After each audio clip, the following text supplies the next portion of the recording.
29 points, 9 rebounds, 4 blocks. Dominating. That's what I call dominating. I mean, I wasn't surprised at all about that performance from Myles Turner. This is what he does. He don't pull this shit off, against top caliber centers in the league. You think he's capable of doing this in the trenches? Now, remember, Mason Plumlee won't be there. Is he capable of this type of performance in the trenches? I don't think so. Now, you say, why does that matter? Why does he have to be this dominant on a regular basis in the trenches? Because he's fitting to get paid like it.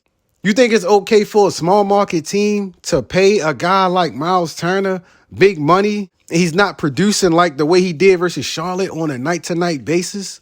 Ask yourself, can we compete with Myles Turner as the second highest paid player on the roster? Because that's what he's going to be in a couple years after Halliburton gets his max contract.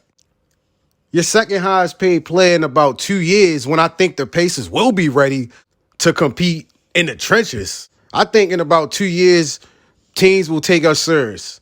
Right now, I don't think teams take us serious. I don't care how fun we look. Remember, I'm a realist. I don't get stuck in the moment. The top shotters don't take us serious. Now, in about 2 years, I think they will. But you got to set yourself up for it. Giving Myles Turner $25 million a year is not setting yourself up for that. That's kind of like putting a roadblock on the pathway you have cleared. Now, like I said, this performance against Charlotte, he dominated. I'm not taking that from him. He dominated versus the Hornets, and it was needed. Like, we don't win that game without Myles. I mean, especially that game-winning block. He's done that a couple times in his career, actually made game-winning blocks. So I'm not going to take that from him. But I'm not going to let this performance against Charlotte have me out here losing my mind. Now, I recently mentioned how Aaron Nesmith is a guy who's making Chris Duarte expendable. And that continues to be true. Aaron Nesmith added 15 points to go along with 4 steals. And he also shot 5 of 7 from the line.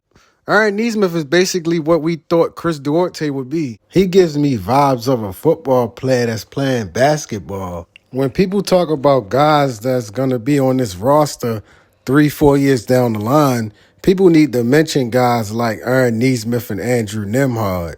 And that's real shit. I don't know what it is. I think it's the aggressiveness. The speed. I don't know what it is. Like, he just gives me vibes of a football player that's just saying, man, look, let me go out here and hoop for a second. See, think about it. I said Chris Duarte was always going to be that guy that you're going to dangle in trade discussions. I said that. Now, when I said that, a lot of people were upset with me. Of course, I understand why.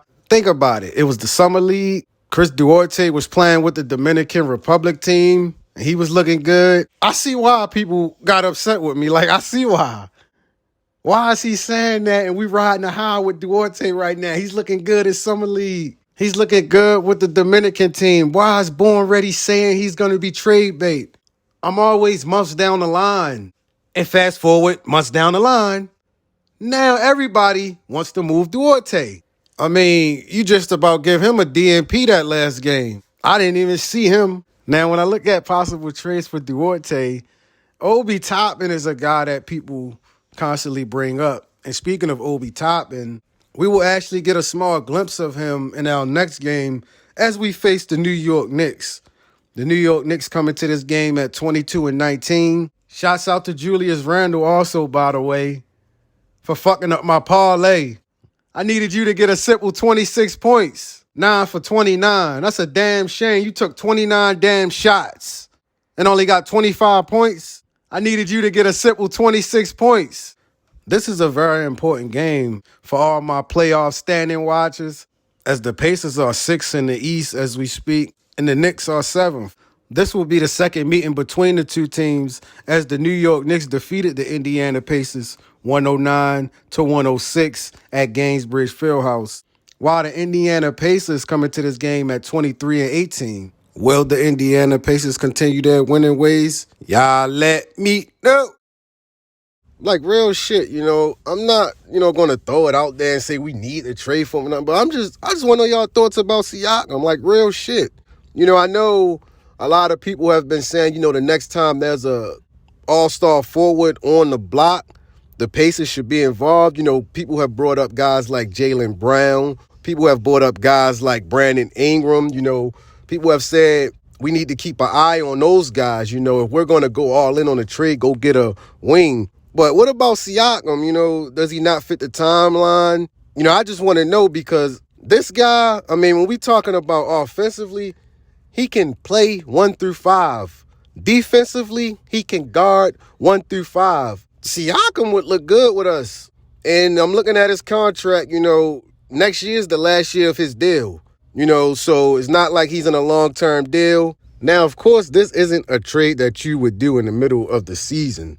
This is something you would do in the offseason, to get ready for next year. This is not something you would do this year, of course, he's 28 years old. Next year is the final year of his contract. Siakam, he doesn't strike me as a guy that cares about big markets. So if anybody's worried about he might not stay or not, you can just about pencil him in for 25 to 30 points a night. And don't get me started on the clockwork. Oh, Lord, please do not get me started on that. Not only can you run clockwork through him, he can initiate the clockwork.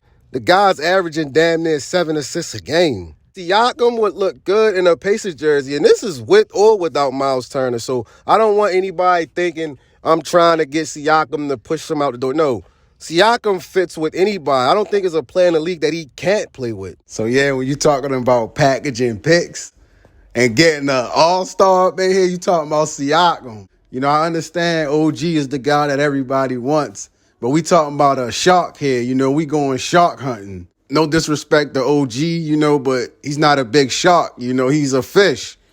And I don't want anybody to take that disrespect. It's just, with Siakam, you're talking about putting yourself in position to contend. Come on now, Siakam is going to have teams like, oh, we need to take them serious. But Siakam, he might be the guy for us. Not to mention he's trench ready. He has proven he can perform in the trenches. So Siakam might be the guy. But don't get mad at the facts, though.